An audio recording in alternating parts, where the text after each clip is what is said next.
మోసంతో నిండిన ఒక చీకటి ప్రపంచాన్ని మన కళ్ల ముందు ఉంచాయి. ఈ విశ్లేషణలో మనం ఆ నెట్వర్క్ లోతుల్లోకి వెళ్ళి కొన్ని అత్యంత షాకింగ్ విషయాలను చూద్దాం. సరే, ఇంక సూటిగా విషయంలోకి వెళ్ళిపోదాం. ఈ కేస్ ఎంత క్రూరమైందో చెప్పడానికి ఈ ఒక్క వాక్యం చాలు.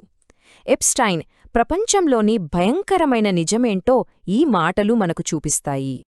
ఈ మొత్తం నెట్వర్క్ని అర్థం చేసుకోవాలంటే ముందు మనం దాని సెంటర్లో ఉన్న జెఫ్రీ ఎప్స్టీన్ను అర్థం చేసుకోవాలి. అసలు అతను తన బాధితుల్ని కంట్రోల్ చేయడానికి ఎలాంటి పద్ధతులు వాడాడో చూడాలి. ఎప్స్టీన్ కంట్రోల్ అనేది కేవలం మానసికంగానే కాదు, కెమికల్స్తో కూడా ఉండేది. అతను డెవిల్స్ బ్రెత్ అని పిలిచే స్కోపులమైన్ను తయారు చేసే మొక్కలను పెంచాడు. అంటే ఈ డ్రగ్ ఒక మనిషి ఆలోచించే శక్తిని మొత్తం లాగేసుకొని వాళ్లను పూర్తిగా నిస్సహాయులుగా మార్చేస్తుందన్నమాట. ఇదేదో ఊరికే చెప్తున్న మాట కాదు.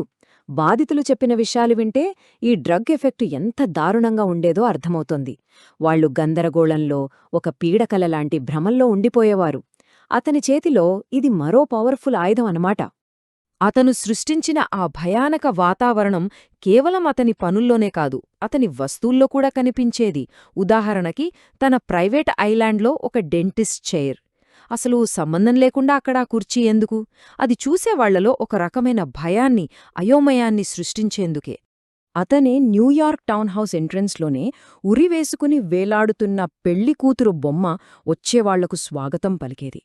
అది చూడ్డానికి ఏదో ఆర్ట్ పీస్లా ఉన్నా అది ఆర్ట్ కాదు, అది పవర్, హింసను చూపిస్తున్న ఒక భయంకరమైన సిగ్నల్. అక్కడ ఏదీ యాదృచ్ఛికంగా జరగలేదు. ప్రతీదీ ప్లాన్ ప్రకారమే. అతని ఆఫీసులోని బ్లాక్ బోర్డుపై పవర్, డెసెప్షన్ అంటే శక్తి, మోసం లాంటి పదాలు రాసి ఉండేవి. ఆ వాతావరణం మొత్తం ఒకే కథ చెప్తుంది. అక్కడ మనుషులు కేవలం పావులు, ఆట ఆడేది మాత్రం తను. సరే, ఇప్పుడు మొదటి ఆలవైపు వెళ్దాం. ఇంత పెద్ద నెట్వర్క్, ఇంతమంది ధనవంతులు, శక్తివంతుల సపోర్ట్తో ఎలా నడిచిందో చూద్దాం. ఇప్పుడు అతనితో సంబంధాలు ఉన్న కొందరు గురించి చూద్దాం. For example, Thomas Pritzker. ఈయన హయాత్ హోటల్స్ చైర్మన్. అంటే ప్రపంచవ్యాప్తంగా లక్షల మంది ఉండే ఒక పెద్ద హోటల్ చైన్కి హెడ్ అన్నమాట. అలాంటి వ్యక్తి ఎప్స్టీన్తో రెగ్యులర్గా టచ్లో ఉండేవాడు. వాళ్ల మధ్య నడిచిన ఈమెయిల్స్ చదివితే అవి కేవలం ఆందోళన కలిగించడమే కాదు, అసహ్యం పుట్టిస్తాయి. ఇంత అధికారంలో ఉన్నవాళ్లు ఇలాంటి మాటలు మాట్లాడతారా అనిపిస్తోంది. ఇక పొలిటికల్ స్ట్రాటజిస్ట్ స్టీవ్ బానన్ విషయానికొస్తే, ఇతను ఎప్స్టీన్తో ఏకంగా 15 గంటల ఇంటర్వ్యూలు చేశాడు. కాని ఎందుకు? నిజాన్ని బయటపెట్టడానికా? కాదు, ఒక నేరస్తుడి ఇమేజ్ను మార్చడానికి, అతన్ని ఒక మంచి వ్యక్తిగా చూపించడానికి. అంటే మీడియాను ఒక ప్రచార ఆయుధంగా ఎలా వాడుకోవచ్చో చూడండి. ఇంకో ముఖ్యమైన వ్యక్తి బిలియనేర్ లియాన్ బ్లాక్.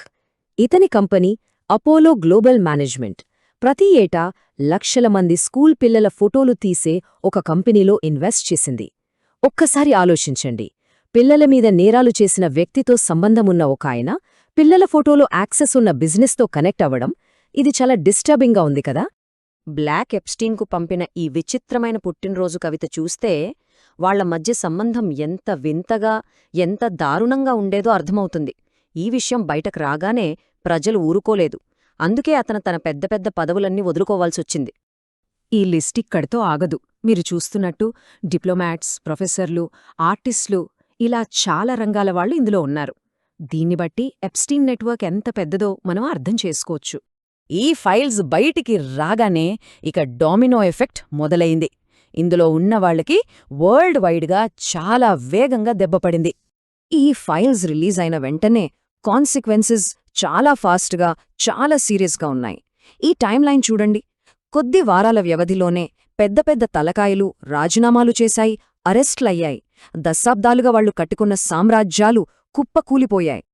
ఇది కేవలం ఉద్యోగాలు పోవడం మాత్రమే కాదు.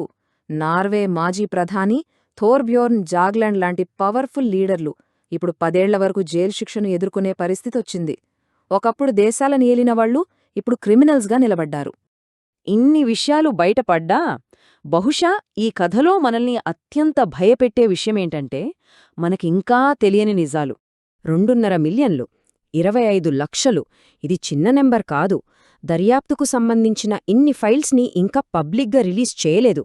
ఒక్కసారి ఊహించుకోండి, బయటకొచ్చిన కొన్ని ఫైల్స్కే ఇంత జరిగితే ఇంకా రిలీజ్ కాని ఫైల్స్లో ఎంత పెద్ద చీకటి కోణం దాగి ఉందో.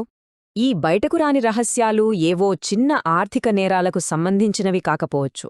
ఎప్స్టీన్కి న్యూ మెక్సికోలో ఉన్న రాంచ్లో 2 మహిళల్ని చంపి పాతిపెట్టారనే ఆరోపణలు కూడా ఉన్నాయి. ఒకవేళ ఇవి నిజమైతే ఈ కథ లైంగిక వేధింపుల నుంచి హత్యల వరకు వెళ్తుందన్నమాట. ఇక అన్నింటికన్నా పెద్ద మిస్టరీ ఎప్స్టీన్ మరణం. అతను నిజంగానే జైల్లో చనిపోయాడా, లేక అదంతా ఒక పక్కా ప్లాన్తో జరిగిన ఎస్కేపా? ఈ స్లైడ్లో మనం చూస్తున్న ఈ ఆధారాలు ఈ ప్రశ్నను ఇంకా సజీవంగానే ఉంచుతున్నాయి. సో, చివరిగా మనం ఈ ఒక్క ప్రశ్నకు వస్తాం. బయటకొచ్చిన ఫైల్స్కే ఇంతమంది శక్తివంతమైన వాళ్లు కూలిపోతే, మరి బయటకు రాని ఆ లక్షల కొద్దీ ఫైల్స్ ఎవర్ని కాపాడుతున్నాయి? ఆ నీడల వెనక ఇంకా ఎంతమంది దాక్కునున్నారు?